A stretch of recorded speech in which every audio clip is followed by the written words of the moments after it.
Alright, all in this part I'm going to go into basically some of the cloud-based uses that HTML5 really has to offer. Now, so I'll direct you back here. I already have some of these open.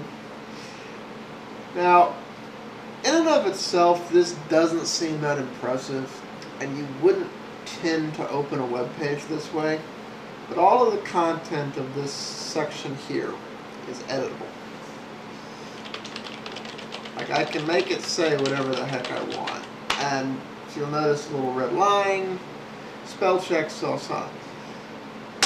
Now, this would be very useful for a document, and this is very useful in a couple of regards, because all of these changes are being done via the temporary folder in my browser, in this case Firefox. What's even more interesting about that is that I'm going to go ahead and close the page. I'm going to open it back up. If you notice, all the changes are still there until I actually physically clear them myself. Now, privacy advocates may get a little alarmed about this, but this would be very useful for building a cloud-based document word processing program that in no way, shape, or form really has to tax server resources unless you want it to. In which case, the only time you're really taxing server resources and or your internet connection is when you actually publish, save, or clear out changes. And in the event your computer, momentarily loses power, as long as you have a browser with some pretty good redundancy features like Mozilla, odds are you won't really lose any work. So you can get all the security of a local system in terms of data redundancy and data being available even when the internet goes out, and still have things largely cloud-based using things like this. Another thing HTML5 offers, I'm going to demonstrate, because we really can't drag and drop right now as much as we'd like to on web pages. Yes, I'm aware of iOS does some great things, but it's still not entirely the drag and drop we'd like. And via HTML5, all that stuff becomes helpful. Now, this is basically me dumping stuff in the trash can, but there's no reason this little guy couldn't be a folder I'm dragging something into, and these couldn't be files or folders instead of little articles that I'm just managing via a nice, pretty GUI interface. Again, these are very basic examples. Now let's get into the canvas element. Here's a web page. Oh, looky. It's got a nice, pretty gradient. Now, for you technical people who appreciate how difficult this is to do, that's the only reason I'm showing this example of the canvas element. Because at the end of the day, it's not a very practical one. But for you really technical people, you will appreciate the fact that this thing is basically an interactive color wheel triggered by my mouse over. Give you an idea of the type of mouse over animations you can do with the canvas element. For the rest of you who are like, oh, well, that's pretty and all, but how is that useful? Let me go to some more practical examples of the canvas element that would also be very useful in cloud-based applications. For example, here are some charts. This top one here has, a built-in magnifying glass on mouse over, which is done via that same canvas element and a little bit of JavaScript. That's basically what the canvas element is. It's a canvas tag and a lot of JavaScript. Down here, this would also be very useful for cloud-based time. It's like, I think that element, these elements are all interactive. And so there's that. Same thing with this table.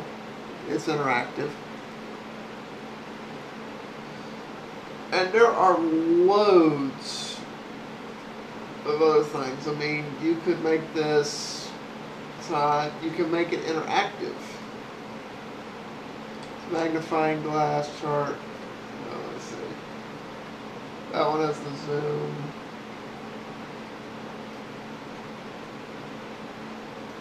One of these, yeah, this one, you can actually hand mark on the chart. No, that part's wrong, not to do that. Yeah, so as you see, it still has the marks I did earlier. And it stores them, actually. Now these are only stored in my local temporary directory, but you could write the website so the temporary directory is on the server. And this then makes cloud-based document management systems very practical, whether the document lives entirely in the cloud and you're passing it around the office back and forth, so on and so forth. And there's no Flash or JavaScript here. See, there's a bunch of JavaScript, but there's no Flash here. So there's that. Since I have enough time here, I'm going to go ahead and get into this. Now let's throw all that stuff together and give you some practical examples of a cloud-based application. I know Paint sucks, but this is as if I have a running version of Paint on here. And you know, in case anybody's forgot, I am on a Linux computer and I do not have Paint installed, so this isn't me tricking anything out. That's part of why I showed this. I don't particularly like this application, but this shows how a cloud-based application can be no different whatsoever from the standard one we're all used to. You know, I mean, this is an interactive element. And I have all the colors here I normally have.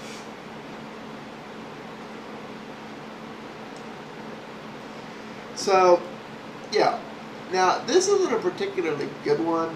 And as you can see, the menu options have been changed. Instead of save, I have download, or I have save online, or so on and so forth. This is basically copying Paint. I much prefer, in terms of examples of a cloud-based application, this one. And all the elements here are, you know, movable around.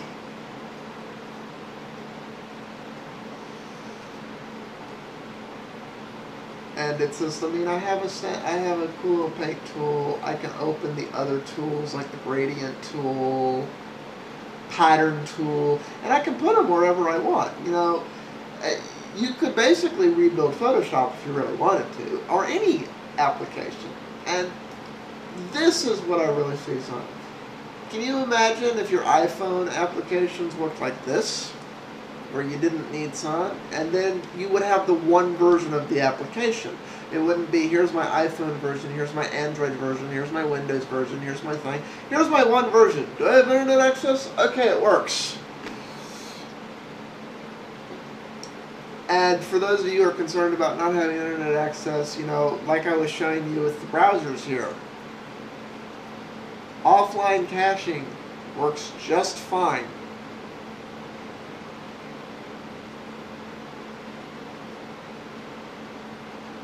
So if you're using a browser that has caching, that's good.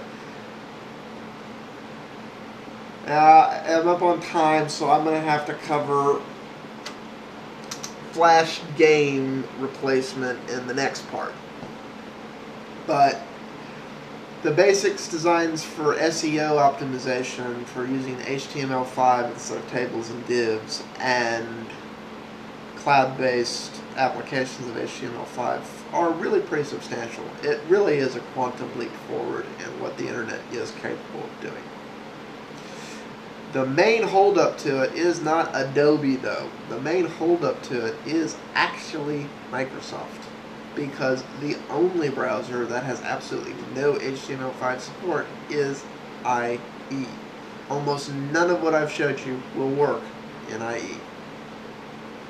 Peace out, all.